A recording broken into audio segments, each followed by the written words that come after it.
the Easter season. And in the Gospel, as Jesus already make it known for the disciples that He will be leaving them, atin na siya. It's because it is also in our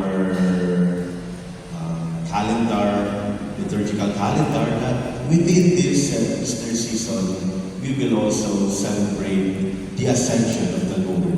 That's the sign that the physical presence of Jesus would leave the disciples altogether. Mamatayan nila na dirit na nila kaupod ang mahal na Diyos physically. That's why Jesus would already want to remind them na dirit pang habang buhay, kaupod ninyo ako. Now that I will be leaving you, I will give you a new commandment. Now, this is not a request. At the same time, it is also an invitation.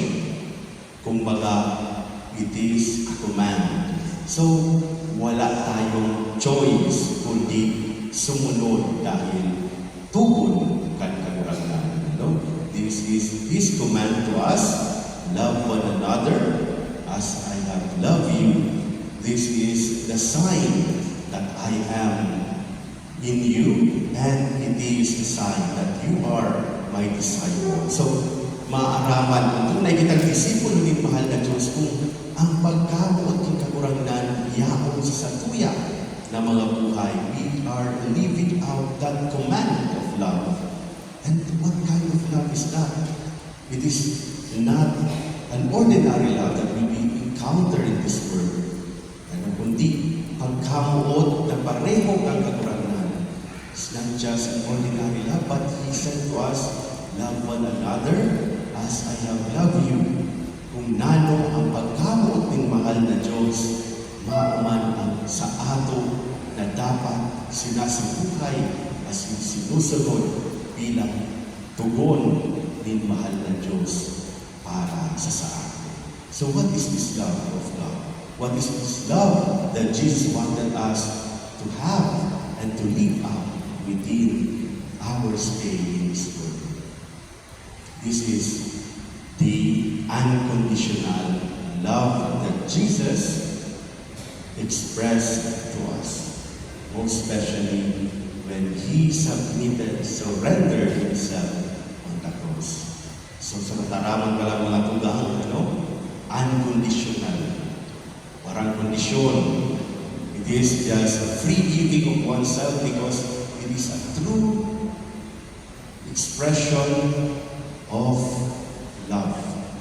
Kung ikaw tunay na namumuot, hinahatag mo ang sarili mo 100% without asking in return or without asking any mode of payment. Walang kabayaran. Yan ang pagkamuot ng mahal na Diyos. Kasi minsan mga tugang, ang pagkamuot na ni-encounter tayo, ang pagkamuot na yaon sa kuya ng mga puso ay may uning kondisyon. It is because other people loved us. That's why we need also to pay it. Bayadan. Dahil kinamumutan ka, kailangan mo din kamutan. May kapalit. May uning kondisyon. It is because that you feel satisfied, that is because you feel that you are being very secure, and you feel that you are comfortable. That's why you will also give love to the other person. Dahil sugat langson, kaya maulit ka, suklian mo ng pagkamuot. That is conditional lang. Ang mahal na Diyos, inaayon niya sa ato na magkamaling kita ng unconditional love sa ato ng mga tulang. Sabi nga niya, ano ba ang merito? What is the merit of loving someone that you are already part of their life and they are also part of your life? Wala naman merit pa iyan dahil totoo na kailangan mong magpakamot sa iba. Even those who are sinner and those who are not good people, sabi nga ng mahal na Diyos, maaraman sila mamuot sa mga tao na namumuot sa iba. That's why, what is the merit for them? Sa mahal na Diyos, sa sabiya na pagpaino sa ato, yao ng pagkamo. Even those who persecuted Him, even those people who were enemies, confronted enemies of the Lord, those who betrayed Him, yao ng kinari ang pagkamo at mahal na Diyos sa inyo. Wala ang kapalit, wala ang kondisyon, wala ang supol, yao ng pagkamo. Siling sa namumuot na magurang sa sabihan ng bata. May pagkaon na nung bumito na lang niya dahil namumuot siya sa bata niya, nagugutom, ipapakaon ka niya. That is a true act of love, kumbaga. It is not also unconditional love, but the love of God is also called selfless love. Pagkamuot na dili ang sarili ang nakafocus. Pagkamuot na dili pinahatagan ng pansin ang self-interest. Pagkamuot na kung saan ang sarili 100% hinahatag sa iba. As also inspired and modeled by Jesus Himself as He gave His life on the cross, 100% tinanong niya ang buhay niya para sa Kuya. He who did not sin made Himself the ransom for our sins. Ang sa iya na buhay, naging kabayaran para sa mga kasalaan kan kinaman. Yan ang sa iya na buhay, paghatag ng sarili, iniimod ang sarili o ang sariling interest, but just giving Himself on the cross for all of us may have salvation and eternal life. Yan ang pagkamuot ni mahal na Diyos na dili niya inimod para sa Kuya na may man lamang kapalit para sa Iya. Yaon na sa iya sa dili paghatag, 100% selfless.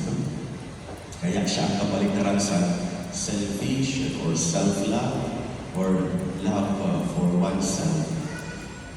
Love na hinahanap ng sarili na self-interest. That is not the kind of love that Jesus wanted us to cater within our hearts. And lastly, the love of God is a sacrificial love.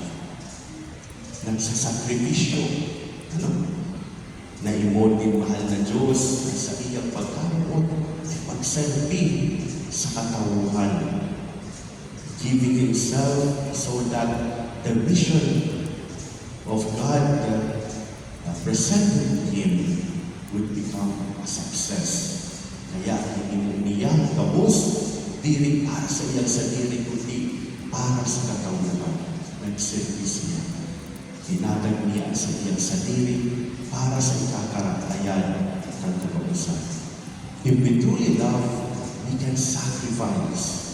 Because all act of sacrifice may unin pagkabuot niya sa nani diri gabos na pagkabuot may uning sakripisyo. Pero gabos sa sakripisyo may unin pagkabuot. Kasi kung wala pa ni sakripisyo ang pagkabuot, it's just a shallow level of life. Hababaw pa lang siya ng pagkabuot. Just like what I have saw sa mga lugar sa social media. Sa social media niya, naghanan na iibig niya. May naimod ako na sa video within sa mga tao na nagsakay, commute sa jeepney. Hindi na tao na I don't know if because naka first person perspective, Hindi ko alam kung babae siya o lalaki. But binibidyohan niya ang biyahe sa Laucan Jeepney. And then, nabidyohan niya sa mga nanay, ang aling mag-grocery.